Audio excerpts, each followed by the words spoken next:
इडली बरोबर खाण्यासाठी ना आपण टोमॅटोची चटणी आणि ओल्या नारळाची अशी पांढरशुभ्र चटणी नेहमी बनवत असतो. पण आज आपण पुदिना घालून हिरवीगार अशी आपण इडलीसाठी चटणी बनवून घेतोय. त्यामुळे रेसिपी शेवटपर्यंत बघा. आवडली लाईक शेअर नक्की करा. तर चला पटकन रेसिपीला सुरुवात करू. तर इथे आपण आल्याचे 2-3 तुकडे घेतलेले, 4-5 लसूण पाकळ्या घ्यायच्या, 4-5 हिरव्या मिरच्या घ्यायच्या. लक्षात ठेवा चटणी जास्त तिखटही करायची नाही आणि अगदीच फिक्कीसुद्धा करायची नाही. तर 4-5 हिरव्या मिरच्या घेतलेल्या आहे. ओलं खोबरं भरपूर घेतलेलं आहे. आता आपण हिरवी चटणी बनवतो आहे त्यामुळे मी खोबऱ्याचा पाठीमागचा जो काळा भाग असतो तो काढून घेतलेला नाही. जेव्हा आपण पांढरी चटणी बनवतो तेव्हा आपण मात्र तो भाग काढून घेतो. नंतर भरपूर पुदिना, भरपूर कोथिंबीर घालायची. अर्धा लिंबू आपल्याला यामध्ये पिळून घालायचा आहे. 1 वाटी फुटाण्याची डाळ घालायची. चटणीला घट्टसरपणा येतो. 1 वाटी शेंगदाण्याचा कूट मी इथे घातलेला आहे आणि लिंबू पिळून घेतलेले. आता लिंबाच्या जागी तुम्ही दहीसुद्धा 2-3 चमचे दही घालू शकता.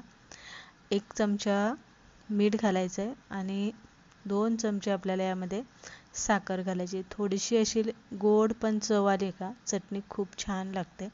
पाणी घालायचं आणि एकदम बारीक वाटायची. पुदिन्याची चटणी इडलीबरोबर खायला खूप छान लागते. त्याबरोबर त्याची चव खूप वेगळी लागते. म्हणजे नेहमी आपण चटणी बनवतो त्यापेक्षा ती थोडी खूप छान आणि वेगळी लागते. चटणी बारीक आपण वाटून घेतलेली.